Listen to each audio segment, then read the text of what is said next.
Bueno, perfecto, chicos. Entonces continuamos con el Zoom número 2 del miércoles 19 de mayo 2021 y terminamos de ver entonces lo que es, o entender, de lo que es dispersión clásica, ¿sí?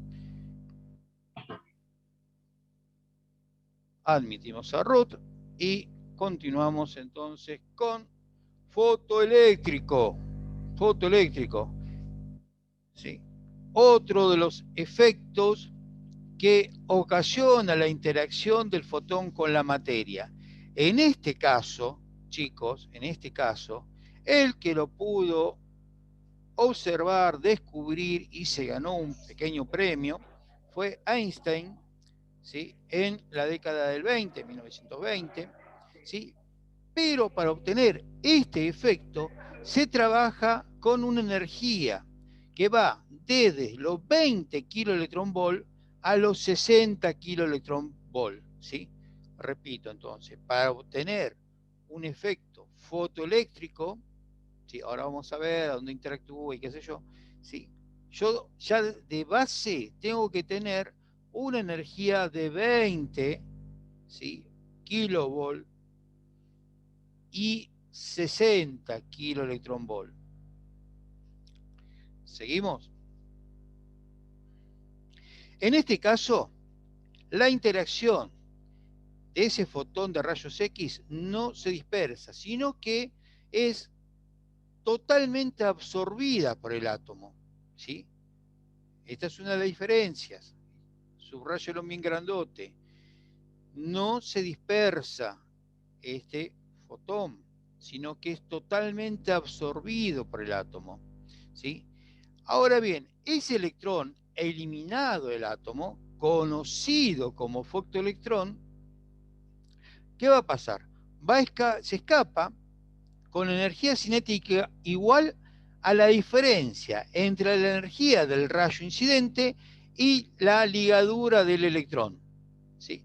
Fíjense que esto es muy parecido a un efecto que pasaba dentro del tubo, por eso le digo que tengan en cuenta, ¿sí? Que no se le mezcle después, ¿sí? Entonces, si esto le pudiésemos poner números, ¿sí? Los términos matemáticos serían que la energía del electrón es igual a la energía del fotón menos la energía de ligadura de la capa K, ¿sí? Por lo tanto, ya si me está hablando de la capa K, ¿sí? ¿Con qué, digamos, electrones estaría trabajando este fenómeno, este efecto? ¿Con las capas más internas o externas? Interna. Interna, ¿sí? Bien, entonces, ¿sí? Esto, digamos que se manejan átomos del blanco, del número atómicos bajo, ¿sí? O sea que voy a tener, digamos, este efecto con cualquier número atómico. Lo único que va a variar es ese número atómico. Por ejemplo, acá tira un ejemplo, no hace falta que lo recuerden, ¿sí? Pero sí, para que veamos el ejemplo. Miren, nos dice que cuando se manejan átomos de blanco del número atómico bajo, como los que existen en tejidos blandos, la energía de ligadura es baja, ¿sí? ¿Está bien? Por ejemplo, en electrones de la capa K, en los tejidos blandos. ¿Cuáles serían los tejidos blandos? Abdomen, por ejemplo. Donde Los no órganos, hay profe. huesos. Los órganos, la piel, Los órganos. ¿sí? O sea, la parte muscular, todo lo que no sea óseo, digamos, podemos decir tejido blando, ¿sí? Bueno, en eso, por ejemplo, va a andar en el rango de los 0,284 kiloelectronvolt. Yo con eso, 0,284 kiloelectronvolt, ¿sí? Que va a ser para el carbono, que es lo que tenemos en el organismo, ¿sí? Ya voy a tener un efecto fotoeléctrico. ¿Estamos de acuerdo? ¿Sí? Después lo repasamos, saben que Herrera está tomando nota. Entonces, un fotoelectrón, podemos decir que va a ser liberado con una energía cinética, casi igual a la energía del rayo X incidente. Casi igual. ¿Sí? ¿Por qué? Porque va a ser absorbida esa energía. ¿Se acuerdan que no era dispersada? Entonces, en átomos del blanco de número atómico más elevado, ¿qué va a pasar? La energía de ligadura va a ser mayor. ¿Está bien? ¿Cuál puede ser entonces una parte o algo de nuestro organismo con un número atómico mayor? Hoy me lo habían dicho. ¿Qué puede ser? La rodilla. El La parte cráneo. ósea. ¿Sí? La parte ósea. Acá nos da como ejemplo, ¿sí?, el bario. El bario, digamos que es una solución de contraste que se utiliza para hacer estudios contrastados. ¿Sí? Es una solución baritada, ¿sí?, que se le da, por ejemplo, si se quiere estudiar la parte de, a ver, ¿qué puede ser? Tubo digestivo. ¿Sí? Ya puede ser el esófago, el estómago, intestino, ¿sí?, tanto delgado como grueso, se le puede dar esa solución de contraste. En ese caso, ¿sí?, como tiene un número atómico mayor, yo voy a necesitar, para que haya esa interacción, o sea, para tener fotoeléctrico, fíjense la diferencia, 37 kiloelectronvolt. ¿Sí? ¿Está bien? ¿Se entiende? O sea que para tener fotoeléctrico, ¿sí?, yo tengo que tener, vamos a pasarlo más o menos en claro, una energía que va desde los 60, perdón, de los 20 kiloelectronvolt a los 60 kiloelectronvolt. ¿Sí? Va a interactuar con electrones de la capa interna. ¿Sí? Vamos bien. Y que depende del Z de lo que estoy irradiando, voy a precisar más o menos energía. ¿Sí? O sea que un elemento del cuerpo que tenga un Z bajo, voy a precisar menos energía. ¿Sí? En el pulmón, en la placa de tórax, ¿sí?, voy a precisar mucha energía o poca energía.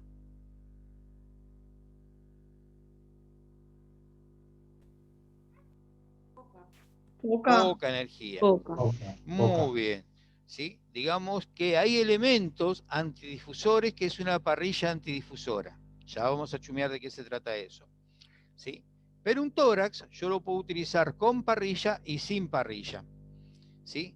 Si yo le tengo que sacar una placa a Ignacio, por ejemplo, que anda por ahí, ¿sí?, digamos que como kilovolt pico le pondría más o menos unos 56 kilovolt pico. ¿Está bien? 56 kilovolt pico. El miliamper segundo lo dejamos porque ahora no interviene. ¿Qué efectos piensan ustedes que tendría ahí? Con esa energía. 56 kilovolt.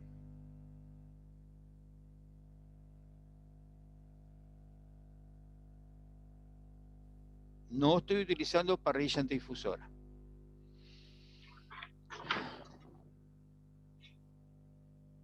Dispersión clásica y fotoeléctrico. Bien, sí, ¿sí? Con esa dosis de energía voy a tener las dos, ¿sí? O sea, muchas veces ese fotón que sale fotoeléctrico, ¿sí?, tiene suficiente energía como para interactuar entonces también con un átomo, sí, con electrón de otra, perdón, con un electrón de otro átomo vecino, entonces también me puede llegar a producir ese otro tipo de efecto, ¿sí?, que era la dispersión clásica, ¿sí? Y como tiene poca energía, voy a tener entonces una radiación secundaria de baja energía y que no me va a ayudar a una buena calidad de imagen, ¿sí? Entonces, por eso, si yo tengo que hacer, ¿sí?, a una persona muy gordita un tórax, ¿sí?, más allá que lo puedo hacer con parrilla antidifusora o sin parrilla antidifusora, porque el pulmón, digamos que es aire y tiene un Z bajo, pero ¿qué pasa? Tengo una gran cantidad de tejido adiposo, y ese tejido adiposo sí tiene, ¿no es cierto?, una gran atenuación del paso de la radiación. y como yo le voy a tener que aumentar la dosis de radiación para poder ver, aumento también la probabilidad de que tenga mayor radiación secundaria y que la placa se me ponga de una tonalidad grisácea. ¿Se entiende? En ese caso, voy a utilizar parrilla antifusora que lo que va a hacer es absorber esa radiación secundaria y tener una placa de mejor calidad. Como intro, más o menos. ¿Se entiende la diferencia, chicos? Sí, sí, Sí, profe. profe. ¿Sí? Sí, Muy profe, bien. entendí. ¿Herrera lo entendió? Bien. Sí, perfecto, se entendió bien. Entonces, a ver, tras una interacción fotoeléctrica, entonces, ¿qué va a pasar? Se produce rayos X característicos. ¿Está bien? Que es lo que habíamos visto la vez pasada. Miren que admito Lucía. La excepción entonces de ese fotoelectrón de la capa K por un rayo X incidente origina, ¿sí?, ese hueco electrónico. ¿Sí? Entonces, ¿qué va a pasar? Un electrón de una capa más externa va a saltar a una interna y otra voy a tener características, ¿sí? En este caso no está pegando en el blanco, sino que está interactuando en la materia, y la materia es nosotros, ¿sí?, el paciente. ¿Sí? Por lo tanto, esa radiación característica, ¿sí?, también va a formar parte de esa radiación secundaria, una radiación dispersa. ¿Sí? Esa radiación dispersa, parásita, al igual que era, ¿no es cierto?, la dispersión clásica, ¿sí?, es motivo para que la placa me salga de esa tonalidad gris que decíamos recién, ¿sí?, que no es, digamos, utilizada en el radiodiagnóstico. ¿Está bien? Por lo general, esa radiación blanda, que le decimos, o de una longitud de onda larga, va a ser absorbida ¿por quién? Por los tejidos del paciente. ¿Sí? Y esa acumulación de esa radiación blanda o de longitud de onda larga es que al cabo de mucha exposición podría llegar a producir algún tipo de daño biológico, que sería también lo mismo que nos pasaría a nosotros si es que no nos cuidamos, ¿sí? O sea, nosotros como trabajadores de radiodiagnóstico nos tenemos que cuidar justamente de esta radiación blanda, ¿sí?, de esta radiación secundaria, ¿sí?, que nos estaría afectando a nosotros. Por eso es de suma importancia, ¿sí?, nuestro conocimiento de estos efectos como para poder protegernos. ¿Sí? ¿Vamos bien, chicos, hasta ahora? Sí, profe. Bueno, entonces, para que esto, ¿sí?, esta absorción fotoeléctrica va a depender de 3 factores. Uno va a ser, ¿sí?, que va a ser directamente proporcional al cubo del número atómico del material absorbente. ¿Sí? Va a ser también directamente proporcional a la densidad y también es directamente proporcional al espesor de la estructura de radiografiar. ¿Sí? Esos 3 factores son los que intervienen, ¿sí?, para tener esta dispersión, que es lo que yo le decía recién, ¿sí?, del espesor, ¿sí?, de una placa de tórax, por ejemplo. ¿Sí? Bueno, acá le dejo ahí abajo una tablita, simplemente digamos que no le voy a estar preguntando, yo por lo menos, no sé si Herrera va a querer saber, que le digan cuál es el número atómico eficaz, ¿sí?, del plomo. No, pero fíjense, ¿no es cierto?, la diferencia. Miren, la grasa, ¿sí?, cuál es el número atómico eficaz, el músculo, el pulmón, ¿sí?, más allá de que dijimos que el pulmón, ¿sí?, es aire y que tiene casi nada, pero acá tengo que tener la sumatoria de estos 2 elementos, ¿sí? Y acá estamos hablando de un promedio, ¿sí? Fíjense el hueso cómo prácticamente duplica lo que es el pulmón, ¿está bien? El bario, el yodo también, que es otra sustancia de contraste, ¿está bien? El tungsteno, 74, ¿se acuerda que le decíamos? ¿Sí? Y el plomo, fíjense, tiene 82, que es el número atómico, ¿sí? Por eso es un buen elemento como para atenuar el paso de la radiación.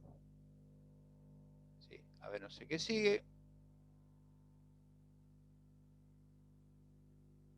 Bien. Profe, ¿Alguien habló? me repite por favor los tres factores. Uno es la densidad, otro es el espesor.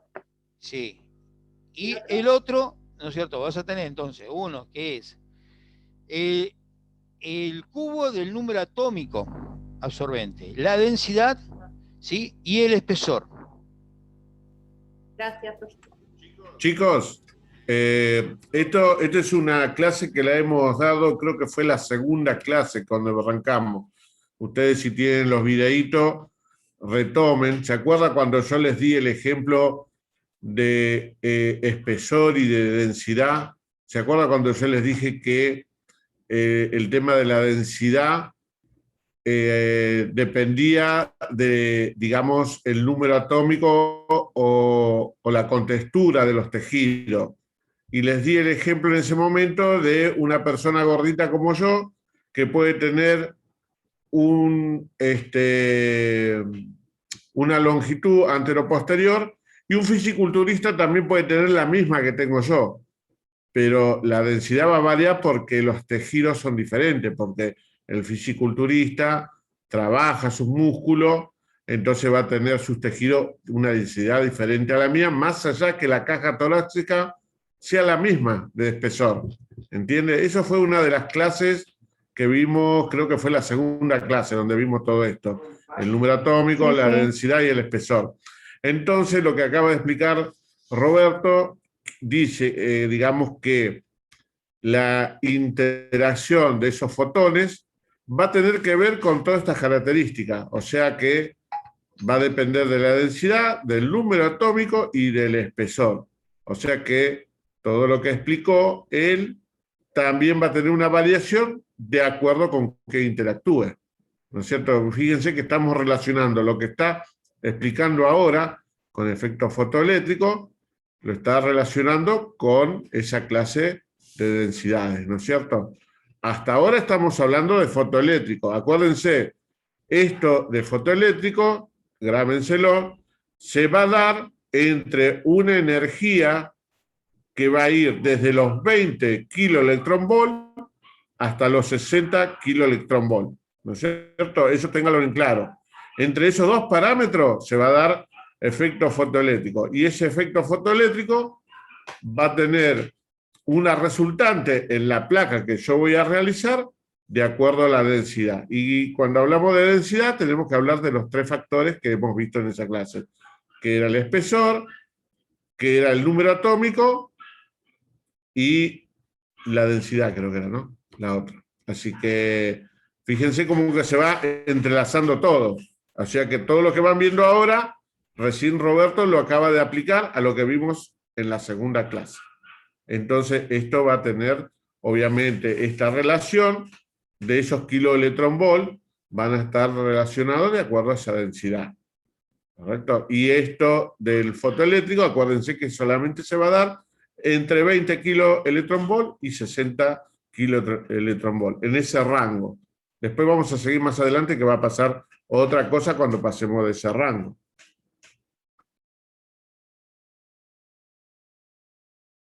Gracias, profe.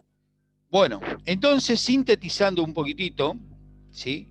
Vamos a decir que la energía del fotón de rayos X es completamente transferida a un electrón orbital, ¿sí? O sea, voy a tener este fotón, es transferida a este electrón orbital y es liberado entonces este fotón, ¿sí?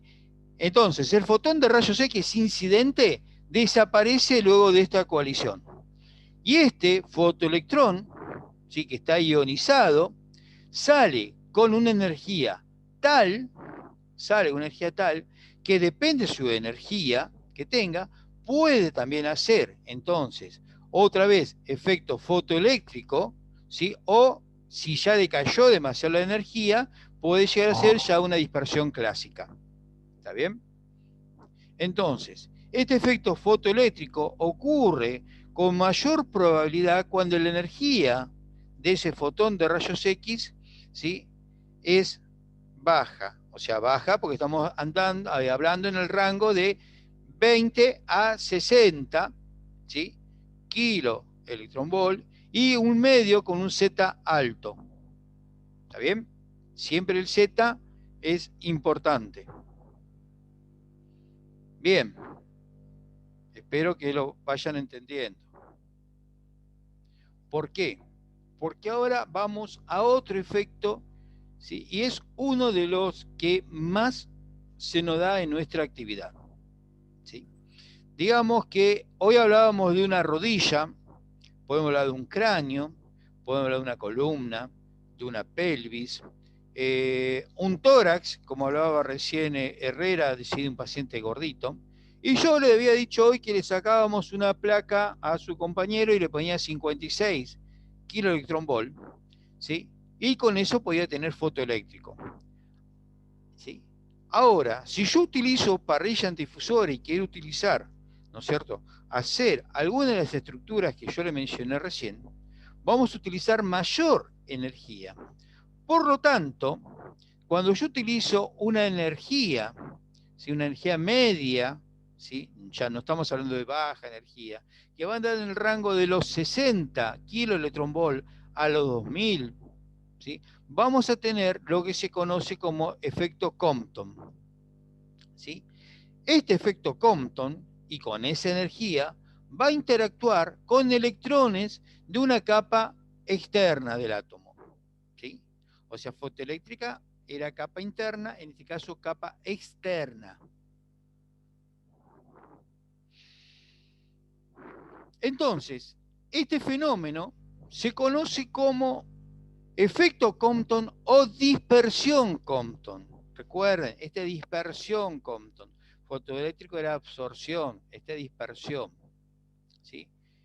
En el curso, en el momento de este proceso, el rayo X incidente interacciona con un electrón de una capa externa y lo expulsa del átomo, ¿sí?, con lo que queda ionizado. Ese electrón Compton tiene energía suficiente, ¿sí?, como para generar nuevos Compton en otro átomo o fotoeléctrico, ¿sí? O sea que van a ir encadenados, y depende de la energía que esté utilizando, para tener desde un Compton, tener fotoeléctrico y tener dispersión clásica. O sea, yo con una dispersión clásica no puedo generar, ¿no es cierto?, ni fotoeléctrico ni Compton, pero sí al revés, ¿sí? ¿Por qué? Porque la energía que tengo, ¿sí?, va a ser suficiente como para producir esos otros, ¿sí?, efectos.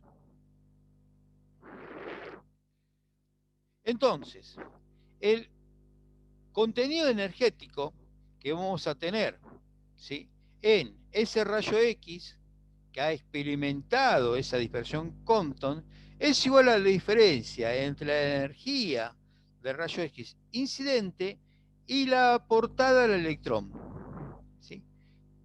O sea, si tuviésemos que pasarlo en número, diríamos que la energía de ese fotón disperso, ¿sí?, de este fotón disperso, sería igual a la energía del fotón incidente menos la energía de ligadura más la energía cinética de ese electrón expulsado, ¿sí?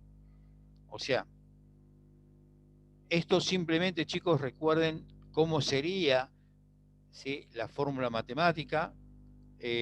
No, por suerte no tenemos que hacer cálculos, sino deberíamos primero calcular seguramente la energía cinética de ese electrón, si es que no tenemos como dato.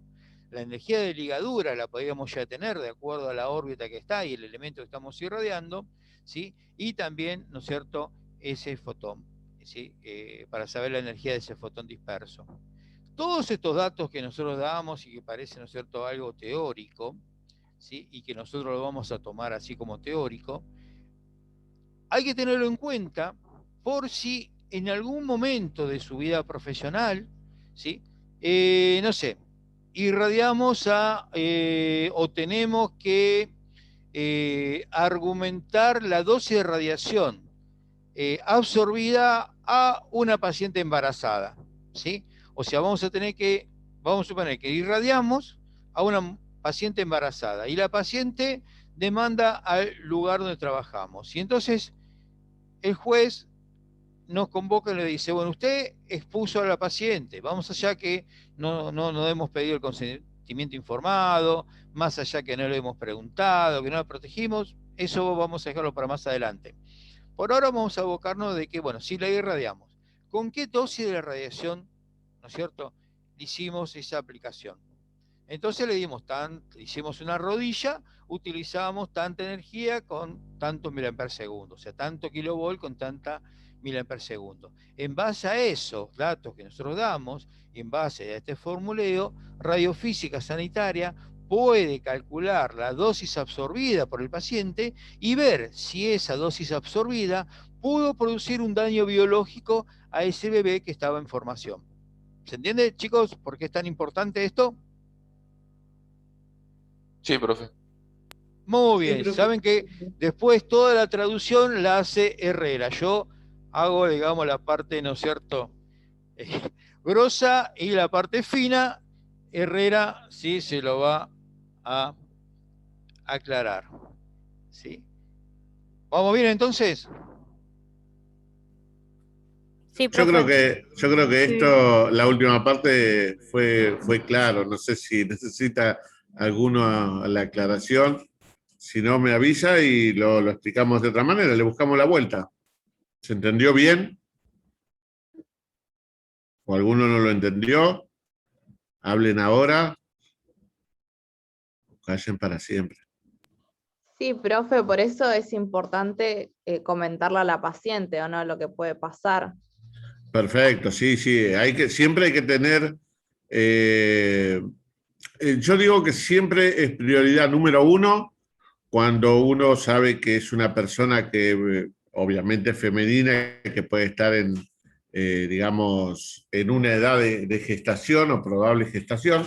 Entonces hay que preguntarle siempre. Eso siempre lo recalcamos porque es para evitarse un problema y más allá de evitarse un problema, ¿no es cierto?, de ocasionar un daño sin querer, ¿no? Obviamente. Entonces, y si uno, por un error, porque se olvidó, porque la mujer pudo haber sido una accidentada y le hicimos las placas, bueno, hay un montón de cosas que nos pueden cubrir, pero bueno, siempre puede llegar a haber una demanda y es importante saber la energía que nosotros utilizamos para hacer la placa en las diferentes placas, y como dijo Roberto, Radiofísica Sanitaria va a ser un cálculo de cuánta radiación total recibió esa persona y después de esa cantidad de radiación que recibió esa persona, cuánta radiación efectiva recibió ese embrión. Y de acuerdo a ese cálculo, también se va a saber si hay un efecto biológico sobre ese embrión, ¿no? O sea, que con esto que queremos aclarar. Primero que tenemos que, por la salud de la persona o del embrión, ver qué radiación recibió. Con esto también podemos aclarar que si ustedes de repente le hicieron una placa a una embarazada, tiene una lesión en una mano, no porque esté embarazada podemos decir no se hace la placa, porque como para hacer una mano se utiliza baja energía y hay elementos de radioprotección como los chalecos plomados, entonces uno puede hacer a una persona una placa de mano si lo necesitaría, ¿no es cierto?, sin exponer al embrión o al feto, digamos, ¿no es cierto? Simplemente sabiendo utilizar bien lo que es radioprotección y sabiendo manejar bien lo que son kilovolts. Obviamente el manejo, como digo, de manejar bien los equipos, los kilovoltajes y el miliamperaje, hace de que uno no tenga que repetir esa placa. El error sería tener que volver a repetir esa placa tratando de volver a exponer a esa persona, más allá de la radioprotección. Entonces, todo esto que a lo mejor puede ser cansador o medio enquilombado, en realidad lo tienen que manejar muy bien porque es una manera de ustedes también trabajar, porque cuando veamos tabla de valores, se va a exponer una X cantidad de valores, digamos, como para obtener una buena placa. Ahora, cambian todos los papeles cuando de repente tenemos que hacer una persona, sí o sí una placa, y esa persona está embarazada. Entonces, más adelante vamos a explicar cómo podemos obtener una placa y tratando de hacer el menos daño posible. Hay variantes que van a manejar. Entonces, pero eso lo vamos a ver más adelante. Vamos a terminar con todo esto. Pero van a ver que después, cuando empiecen a manejar esto, van a encontrar ustedes variantes para obtener una placa que sea beneficiosa, cambiando valores o cambiando técnicas que pueden variar entre los kilovoltajes y el miliamperaje. Es un juego todo esto de variar, y va a variar también la calidad de la placa o lo que uno quiere observar de una placa, ¿no es cierto? No, nada, siga, profesor, nomás. Bueno, chicos, nos quedan 2 minutitos, ¿sí? Vamos a salir, volver a entrar en 10 minutos. Aprovechen estos 10 minutos para ir al baño y reflexionar sobre Compton, ¿sí? O fotoeléctrico, ¿sí? Y nos volvemos a enganchar en 10 minutitos, ¿sí? Espere, todavía no salgan, espere que